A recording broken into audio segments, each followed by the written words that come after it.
ತಾತನ ಆಸ್ತಿಯಲ್ಲಿ ಮೊಮ್ಮಕ್ಕಳಿಗೆ ಪಾಲು ಇದೆಯಾ ಇಲ್ವಾ? ಕರ್ನಾಟಕ ಹೈಕೋರ್ಟ್ ಮಹತ್ವದ ಆದೇಶ.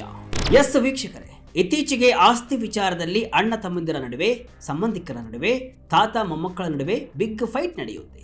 ಯಾರ ಆಸ್ತಿ ಯಾರಿಗೆ ಸೇರಿದ್ದು, ಎಲ್ಲದರಲ್ಲೂ ನಮಗೂ ಪಾಲು ಬೇಕು, ಹೀಗೆ ಗಲಾಟೆಗಳು ಸರ್ವಸಾಮಾನ್ಯ ಆಗಿದೆ. ಈಗ ಈ ಆಸ್ತಿ ಹಂಚಿಕೆ ವಿಚಾರದಲ್ಲಿ ಕರ್ನಾಟಕ ಹೈಕೋರ್ಟ್ ಮಹತ್ವದ ತೀರ್ಪನ್ನ ಕೊಟ್ಟಿದೆ. ಎಸ್, ತಾತನ ಆಸ್ತಿಯಲ್ಲಿ ಮೊಮ್ಮಕ್ಕಳಿಗೆ ಪಾಲು ಇದೆಯಾ ಇಲ್ವಾ ಎಂಬ ಗೊಂದಲ ಸಾಕಷ್ಟು ಮಂದಿಗೆ ಇದೆ ಅಲ್ವಾ? ಮೊಮ್ಮಕ್ಕಳು ಕೂಡ ತಾತನ ಆಸ್ತಿಯಲ್ಲಿ ಪಾಲು ಕೇಳೋದು ಕಾಮನ್ ಅಲ್ವಾ? ನಮ್ಮ ತಾತನ ಹತ್ತಿರ ಇರೋ ಆಸ್ತಿ ಅಂದರೆ ಅದು ನಮ್ಮ ಹಕ್ಕು, ಅದರಲ್ಲಿ ನಾವು ಪಾಲು ಕೇಳಬಹುದು ಅಂತ. ಕರ್ನಾಟಕ ಹೈಕೋರ್ಟ್ ಇವತ್ತು ಈ ಆಸ್ತಿ ಹಂಚಿಕೆ ವಿಚಾರದಲ್ಲಿ ಒಂದು ಅತ್ಯಂತ ಮಹತ್ವದ ಮತ್ತು ಐತಿಹಾಸಿಕ ತೀರ್ಪನ್ನ ನೀಡಿದೆ. ಹಾಗಾದ್ರೆ ತಾತನ ಆಸ್ತಿಯಲ್ಲಿ ಮೊಮ್ಮಕ್ಕಳಿಗೆ ಪಾಲು ಇದೆಯಾ? ಅಮೆರಿಕದಲ್ಲಿ ನೆಲೆಸಿರುವಂತಹ ಉಷಾ ಎಂಬುವರು ಕೇಸ್ ಹಾಕಿದ್ಯಾಕೆ? ಕರ್ನಾಟಕ ಹೈಕೋರ್ಟ್ ನೀಡಿದ ತೀರ್ಪು ಏನು? ಪಿನ್ ಟು ಪಿನ್ ಮಾಹಿತಿ ಇಲ್ಲಿದೆ. ಕೊನೆ ತನಕ ಮಿಸ್ ಮಾಡದೆ ಈ ವಿಡಿಯೋವನ್ನ ನೋಡಿ. ನಾನು ಶಿವಮೂರ್ತಿ ಸರ್ಬಾ. ಯಾರಿದು ಉಷಾ? ಏನಿದು ಅರ್ಜಿ? ಎಸ್ ವೀಕ್ಷಕರೇ, ಮೊದಲು ನಾವು ಈ ಪ್ರಕರಣದ ಹಿನ್ನೆಲೆಯನ್ನ ಹಂತ ಹಂತವಾಗಿ ನೋಡ್ತಾ ಹೋಗೋಣ. ಈ ಕಥೆ ಶುರುವಾಗೋದು 1979ರಲ್ಲಿ. ಉಷಾ ಎನ್ ಸ್ವಾಮಿ ಎನ್ನುವ ಮಹಿಳೆ ವೈದ್ಯರಾಗಿರುವಂತಹ ಜವರಯ್ಯ ಎನ್ನುವವರನ್ನ ವಿವಾಹವಾಗಿ ಅಮೆರಿಕಕ್ಕೆ ಹೋಗಿ ಸೆಟ್ಲ್ ಆಗ್ತಾರೆ. ಆದರೆ ಅತ್ತ ಭಾರತದಲ್ಲಿ ಅವರ ಪೋಷಕರು ಉಷಾ ಅವರ ಗಮನಕ್ಕೆ ತರದೆ ಕುಟುಂಬಕ್ಕೆ ಸೇರಿದಂತಹ 10 ಎಕರೆ ಜಮೀನನ್ನ ಮಾರಾಟ ಮಾಡ್ತಾರೆ. ಅಷ್ಟೇ ಅಲ್ಲ, ತಂದೆಯ ಹೆಸರಲ್ಲಿದ್ದಂತಹ ಆಸ್ತಿಯಲ್ಲಿ ಕಲ್ಲು ಗಣಿಗಾರಿಕೆ ನಡೆಸಿ ಭಾರಿ ಲಾಭವನ್ನ ಮಾಡ್ತಾರೆ ಮತ್ತು ಆ ಹಣದಲ್ಲಿ ಬೇರೆ ಬೇರೆ ಆಸ್ತಿಗಳನ್ನ ಖರೀದಿಸ್ತಾರೆ.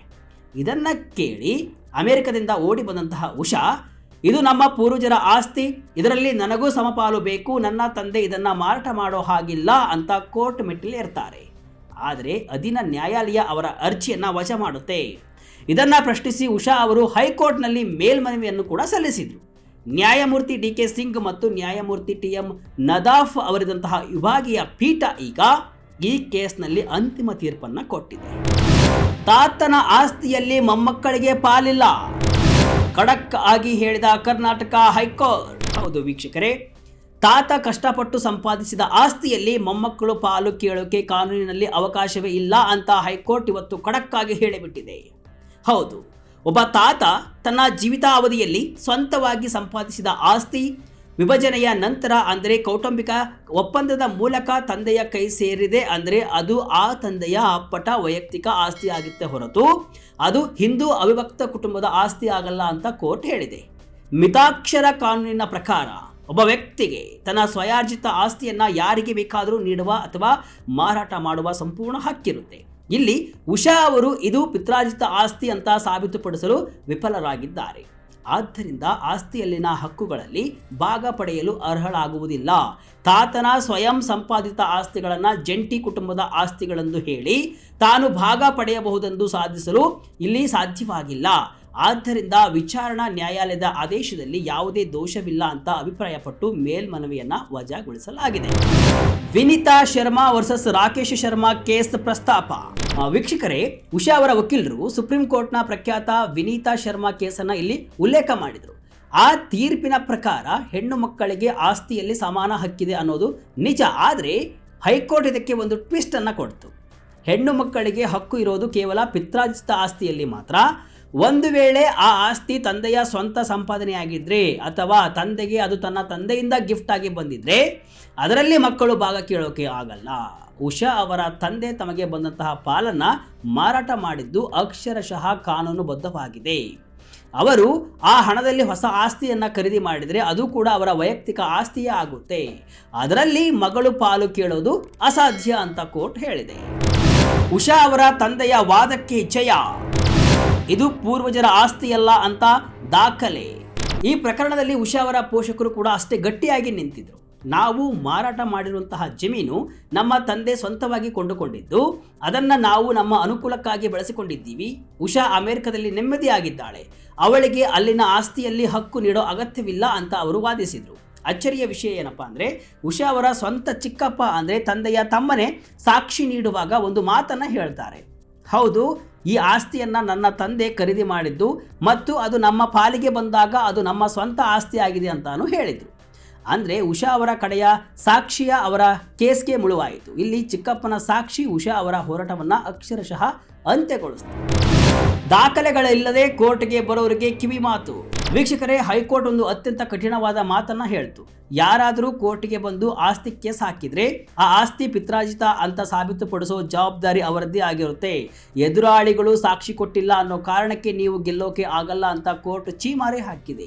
ಉಷಾ ಅವರು ಕೇವಲ ಊಹಾಪೋಹಗಳ ಮೇಲೆ ಕೇಸ್ ಹಾಕಿದ್ರು ಹೊರತು ಅವರ ಹತ್ತಿರ ಆಸ್ತಿ ಪಿತ್ರಾರ್ಜಿತ ಅಂತ ತೋರಿಸೋಕೆ ಒಂದೇ ಒಂದು ಗಟ್ಟಿಯಾದ ಕಾಗದ ಇರಲಿಲ್ಲ, ಅಂದರೆ ದಾಖಲೆಗಳು ಇರಲಿಲ್ಲ. ಇದೇ ಕಾರಣಕ್ಕೆ ಹೈಕೋರ್ಟ್ ಕೆಳ ನ್ಯಾಯಾಲಯದ ಆದೇಶವನ್ನ ಎತ್ತಿ ಹಿಡಿದಿದೆ ಮತ್ತು ಉಷಾ ಅವರ ಮೇಲ್ಮನವಿಯನ್ನು ಕೂಡ ವಜಾಗೊಳಿಸಿದೆ. ಪಿತ್ರಾರ್ಜಿತ ಆಸ್ತಿ ಅಂದ್ರೆ ಏನು? ವೀಕ್ಷಕರೇ, ನೀವು ಈ ವಿಷಯವನ್ನ ಅತಿ ಮುಖ್ಯವಾಗಿ ಗಮನಿಸಲೇಬೇಕು. ಒಂದು ಆಸ್ತಿಯನ್ನ ಪಿತ್ರಾರ್ಜಿತ ಅಂದ್ರೆ ಪೂರ್ವಜರ ಆಸ್ತಿ ಅಂತ ಕರೆಯಬೇಕಾದರೆ ಅದು ಸತತ 4 ತಲೆಮಾರುಗಳಿಂದ ಅಂದ್ರೆ ಮುತ್ತಾತ, ತಾತ, ತಂದೆ ಮತ್ತು ಮಗ ಅಥವಾ ಮಗಳಿಗೆ ವಿಭಜನೆಯಾಗದೆ ವಂಶ ಪಾರಂಪರ್ಯವಾಗಿ ಬಂದಿರಬೇಕು. ಇಂತಹ ಆಸ್ತಿಯಲ್ಲಿ ಮಗು ಜನಿಸಿದ ತಕ್ಷಣವೇ ಅದಕ್ಕೆ ಕಾನೂನುಬದ್ಧ ಪಾಲು ಸಿಗುತ್ತೆ. ಅಷ್ಟೇ ಅಲ್ಲ, ಕುಟುಂಬದ ಯಜಮಾನ ಇಂತಹ ಆಸ್ತಿಯನ್ನ ಉಳಿದ ವಾರಸುದಾರರ ಒಪ್ಪಿಗೆ ಇಲ್ಲದೆ ಮಾರಾಟ ಮಾಡೋ ಹಾಗಿಲ್ಲ. ಒಂದು ವೇಳೆ ಮಾರಾಟ ಮಾಡಿದರೆ ಅದನ್ನು ಪ್ರಶ್ನಿಸೋ ಅಧಿಕಾರ ಮಕ್ಕಳಿಗೆ ಇರುತ್ತೆ. ಆದರೆ ಉಷಾ ಅವರ ಕೇಸ್ನಲ್ಲಿ ನಡೆದಿದ್ದೇ ಬೇರೆ. ಉಷಾ ಅವರು ಯಾವ ಆಸ್ತಿಯ ಮೇಲೆ ಹಕ್ಕು ಸಾಧಿಸಲು ಹೋಗಿದ್ದಾರೋ ಅದು ಅವರ ತಾತ ಸ್ವಂತವಾಗಿ ಸಂಪಾದಿಸಿದಂತಹ ಆಸ್ತಿ ಆಗಿತ್ತು. ಅಂದರೆ ಅವರ ತಾತನಿಗೆ ಆ ಆಸ್ತಿ ಅವರ ತಂದೆಯಿಂದ ಬಂದಿರಲಿಲ್ಲ, ಬದಲಾಗಿ ಅವರು ತಮ್ಮ ಸ್ವಂತ ದುಡಿಮೆಯಿಂದ ಖರೀದಿ ಮಾಡಿದ್ರು. ಇದು ಇಡೀ ಕೇಸ್ನ ಚಿತ್ರಣವನ್ನೇ ಬದಲಿಸಿ ಬಿಟ್ಟಿತ್ತು. ಇಂದಿನ ಪೀಳಿಗೆಗೆ ಈ ತೀರ್ಪು ಒಂದು ದೊಡ್ಡ ಪಾಠ. ಎಸ್ ವೀಕ್ಷಕರೇ, ಈ ತೀರ್ಪು ಈಗಿನ ಯುವ ಪೀಳಿಗೆಗೆ ಪಾಠ ಅಂತಾನೆ ಹೇಳ್ಬೋದು. ನಿಮ್ಮ ತಂದೆ ಅಥವಾ ತಾತ ತಮ್ಮ ಸ್ವಂತ ದುಡಿಮೆಯಿಂದ ಆಸ್ತಿ ಮಾಡಿದ್ರೆ ಅವರು ಅದನ್ನ ಯಾರಿಗಾದ್ರೂ ಬರೆದು ಕೊಡಬಹುದು ಅಥವಾ ಮಾರಬಹುದು. ನೀವು ಅದನ್ನ ತಡೆಯೋಕೆ ಆಗಲ್ಲ. ಸತತ 4 ತಲೆಮಾರಿನಿಂದ ಹಂಚಿಕೆಯಾಗದೇ ಬಂದಿದ್ರೆ ಮಾತ್ರ ನೀವು ಹಕ್ಕನ್ನು ಚಲಾಯಿಸಬಹುದು. ಒಮ್ಮೆ ಆಸ್ತಿ ಭಾಗವಾಗಿ ನಿಮ್ಮ ತಂದೆಯ ಕೈಗೆ ಬಂದರೆ ಅದು ಅವರ ವೈಯಕ್ತಿಕ ಆಸ್ತಿಯಾಗಿ ಬದಲಾಗುವ ಸಾಧ್ಯತೆ ಇರುತ್ತೆ. ಈ ಆಸ್ತಿ ವಿವಾದ ನಮಗೆ ದಾಖಲೆಗಳ ಮಹತ್ವವನ್ನು ಕೂಡ ಕಲಿಸಿಕೊಡುತ್ತೆ. ಆಸ್ತಿ ವಿಚಾರದಲ್ಲಿ ಇವತ್ತಿನ ದಿನಗಳಲ್ಲಿ ಸಾಕಷ್ಟು ಗಲಾಟೆ, ಕೊಲೆಗಳು ನಡೆಯುತ್ತವೆ. ಕಾನೂನಿನ ನಿಯಮಗಳನ್ನು ತಿಳಿದುಕೊಂಡು ಮುಂದುವರೆದರೆ ಒಳ್ಳೆಯದು ಅಲ್ವಾ? ಒಟ್ಟಲ್ಲಿ ಕರ್ನಾಟಕ ಹೈಕೋರ್ಟ್ನ ಈ ತೀರ್ಪು ಆಸ್ತಿ ಹಕ್ಕುಗಳ ವಿಚಾರದಲ್ಲಿ ಇದ್ದಂತಹ ಬಹುದೊಡ್ಡ ಗೊಂದಲಕ್ಕೆ ತೆರೆ ಎಳೆದಿದೆ. ತಾತ ಅಥವಾ ತಂದೆ ತಮ್ಮ ಸ್ವಂತ ದುಡಿಮೆಯಿಂದ ಗಳಿಸಿದ ಆಸ್ತಿಯ ಮೇಲೆ ಅವರಿಗೆ ಸಂಪೂರ್ಣ ಅಧಿಕಾರವಿರುತ್ತೆ. ಅದು 4 ತಲೆಮಾರುಗಳಿಂದ ಹಂಚಿಕೆಯಾಗದೇ ಬಂದಂತಹ ಪಿತ್ರಾರ್ಜಿತ ಆಸ್ತಿ ಅಲ್ಲದ ಹೊರತು ಮೊಮ್ಮಕ್ಕಳು ಅದರಲ್ಲಿ ಜನ್ಮಸಿದ್ಧ ಹಕ್ಕು ಚಲಾಯಿಸಲು ಸಾಧ್ಯವಿಲ್ಲ ಎಂಬಂತಹ ಕಾನೂನು ಪಾಠವನ್ನು ಈ ಪ್ರಕರಣ ತಿಳಿಸಿದೆ. ಕೇವಲ ಭಾವನೆಗಳ ಮೇಲೆ ಅಥವಾ ಊಹೆಗಳ ಮೇಲೆ ನ್ಯಾಯಾಲಯದಲ್ಲಿ ಹೋರಾಟ ಮಾಡುವುದಕ್ಕಿಂತ ಆಸ್ತಿಯ ಸ್ವರೂಪವೇನು ಎಂಬುದನ್ನು ದಾಖಲೆಗಳ ಸಹಿತ ಅರಿಯುವುದು ಬಹಳ ಮುಖ್ಯ ಆಗುತ್ತೆ. ಆಸ್ತಿಗಾಗಿ ಸಂಬಂಧಗಳನ್ನು ಹಾಳು ಮಾಡಿಕೊಳ್ಳುವ ಬದಲು ಕಾನೂನಿನ ಸರಿಯಾದ ಜ್ಞಾನವಿದ್ದರೆ ಇಂತಹ ಅನಗತ್ಯ ವಿವಾದಗಳಿಂದ ದೂರವಿರಬಹುದು. ವೀಕ್ಷಕರೇ, ಕರ್ನಾಟಕ ಹೈಕೋರ್ಟ್ ತೀರ್ಪಿನ ಬಗ್ಗೆ ನಿಮಗೆ ಏನನಿಸುತ್ತೆ? ಕಮೆಂಟ್ ಮೂಲಕ ತಿಳಿಸಿ. ಇದಿಷ್ಟು ಇವತ್ತಿನ ವಿಶೇಷ. ಇದೇ ರೀತಿಯ ಹಲವು ವಿಶ್ಲೇಷಣೆ, ಮಾಹಿತಿ ಅಷ್ಟೇ ಅಲ್ಲ, ಮನರಂಜನೆಯ ವಿಡಿಯೋಗಳಿಗಾಗಿ ವಿಜಯ ಕರ್ನಾಟಕ ವೆಬ್ಸೈಟ್, ಫೇಸ್ಬುಕ್ ಹಾಗೂ ಯೂಟ್ಯೂಬ್ ಪೇಜನ್ನು ಫಾಲೋ ಮಾಡಿ. ಧನ್ಯವಾದಗಳು.